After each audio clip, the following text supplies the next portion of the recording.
How to be friends after a bad breakup. Breakups can be very difficult, and sometimes being friends after is not the best idea. Perhaps, though, you want to be friends after a bad breakup. Maybe you two were friends before you started dating. Maybe you have known each other a really long time, or maybe you simply just don't want that person out of your life for good. Whatever way, you can remain friends even after you've had a terrible breakup, as long as you are both willing to apologize and move forward without animosity. Part 1: Letting time heal. 1. Give each other some time. Let's face it, time does heal wounds. You can't expect to be buddies right after learning of an affair or some other act of betrayal. Chances are, you both have a lot of unhappy feelings floating around that you need to deal with. Rushing things could make them resent you, cutting down of your chances of staying friends in the future. Give them time alone. Don't call them every day or text them every hour.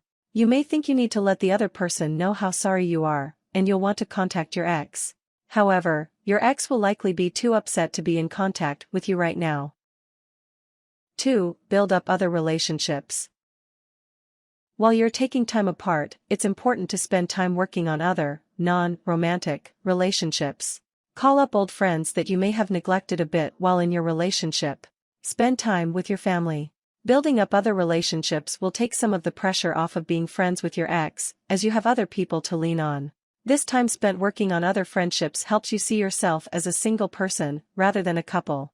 When you do try to befriend your ex, you'll have an easier time being in a friendship as independent people. 3. Explore your interests. You need to take time to build yourself back up as an individual again, and that also means exploring interests that may have lain dormant while you were in a relationship. Pick old hobbies back up by working on them a little bit each week or joining a club in your community. You can also explore new interests, ones you've always found fascinating but never had time to explore. Consider getting books from the library to learn more, or taking classes on your hobby at a local community college, through your Parks and Rec department, or from a local museum. Exploring hobbies can help you establish yourself as an individual, which is important in building a friendship apart from the couple you were together. 4. Take care of yourself. Going through a breakup will likely leave you wanting to hang out on the couch with some ice cream and a few movies. While that's okay for a day or two, you need to push yourself to get up after that. You need to get up and get moving, staying with your regular routine. Doing so will help you move on and regain independence. Make sure you are getting your regular exercise in. If swimming is your thing, go swimming. If you like yoga, make it a regular practice. Also, don't forget to eat healthy. Eating healthy will make your body feel better, which in turn will make you feel better. 5. Change your thinking. Often, when you have a breakup, especially if you're the one being broken up with, you think that you can't actually live without the other person. In that case, you may want to strike up a friendship.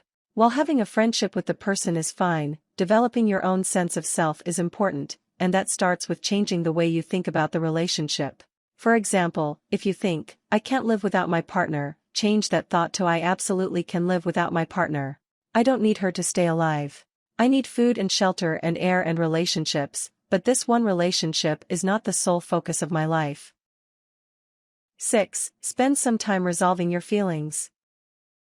If you want to have a friendship with your partner, you can't go back to them with all the hurt and anger you ended the relationship with. That means that you need to do some hard emotional work before talking to your partner again and letting go of some of the hurt and anger. Allow yourself to grieve each day that you need to, but only allow yourself so much time each day, such as half an hour.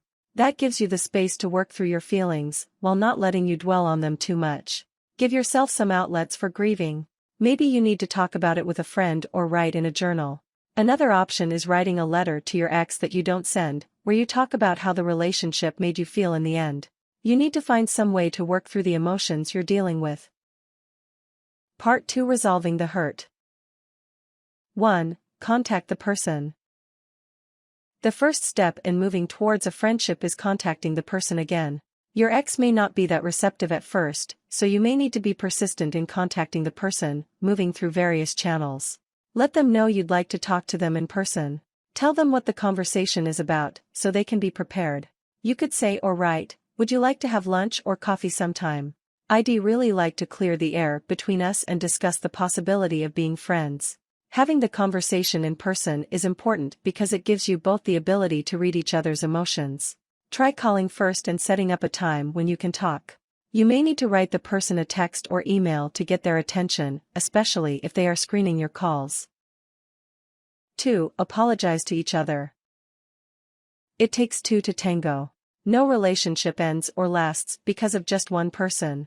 Both of you need to take responsibility for your actions and apologize for them.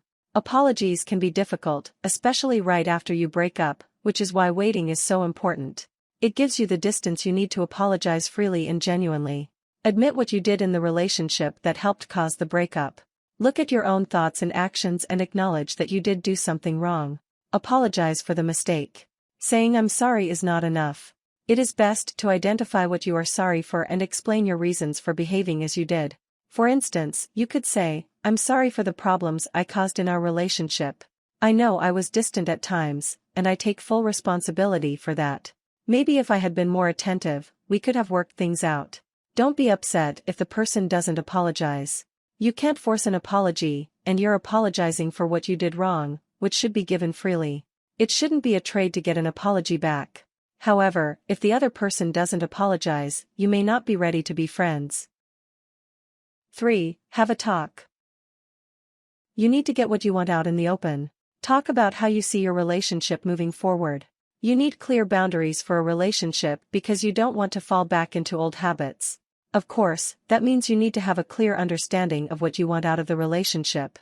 For example, you may want to stay friends because you've been friends for such a long time.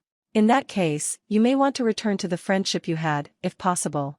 You could say, "I know we've hurt each other, and I feel bad for the part one played in that. However, we've been friends so long that I don't want to lose you completely. I know it may take us a while, but I'd like to try to go back to the friendship we had before we started dating." On the other hand, maybe you just want to stay in touch with the person without seeing them weekly. For instance, you could say, "I still feel very hurt by what happened, and I know you do, too. I know we may not be able to be best of friends for a period of time, but do you think we can keep in touch? For example, do you think we could remain friends on social media?" 4. Give your ex a chance to talk. You've stated your goal. Now it's time to let your ex talk. They may or may not want the same thing as you, and you may have to compromise or give up on friendship for the moment. The important thing is you both have a chance to put forward how you see the relationship going. For instance, you could say, "Well, I've said my bit. What are you thinking? Do you think we could be friends? Or do you think we need to close that door completely?" 5. Don't go back to old arguments. Once you've figured out how to be friends, it's important to skip the old arguments. You aren't here to change each other anymore. You need to let those arguments go because you aren't going to fix anything by having them again. For example, if you notice your ex is spending money recklessly, once a point of contention between you two, just bite your tongue. It's not your place to say anything anymore. You also may want to make this boundary clear. For example, you could say, "I'm glad we've agreed to be friends. However, can we agree not to revisit old arguments? I promise not to needle you about spending money if you promise not to lecture me about my eating habits." Part 3. Deciding if you should be friends. 1. Look at your prior friendship. One important indicator that makes it easier to be friends after a relationship is whether or not you were friends before the relationship started. In other words, if you had practiced being just friends already, that makes it easier to do so after a relationship because you already know how to act around each other in that capacity. 2. Examine your relationship. Another way to determine if you can still be friends is to consider how your relationship went while you were dating. That is, if your relationship was very volatile and both of you were unhappy most of the time, you're less likely to maintain a friendship post-breakup. However, if you were both fairly happy but found that you just wanted different things, then you're more likely to survive as a friendship. 3. Skip friendship if the breakup was one-sided. If only one of you wanted to break up, that means the other still wants to be close. If that's the case, then you may want to avoid friendship or at least wait a while before trying to be friends. Otherwise, it will just cause a great deal of hurt to the person who wants to be more than friends. On the other hand, if you both agreed it was time to break up, that may make it easier to stay friends. 4. Make sure you don't have ulterior motives. Sometimes, you still want to be friends with an ex because you have other motives than friendship, usually having to do with getting back together. For instance, maybe you always want to keep the person ready as a backup if you don't find anyone else to be in a relationship with. These types of ulterior motives make for bad friendships, and you'll only end up hurting each other more because you will both have trouble moving on. Another example is if you think the other person will eventually change to a more compatible person. If he or she didn't change when you were in a relationship, you're not likely to change him or her after the fact. 5. Don't count on being friends. At the end of the day, you two might not be ready to be friends. Some people are never ready to forgive. If they don't want you in their lives, what's so great about them that you need them in yours? You've given them a chance to be friends with you. If they are willing to give that up, chances are, they aren't worth your efforts or your friendship in the first place.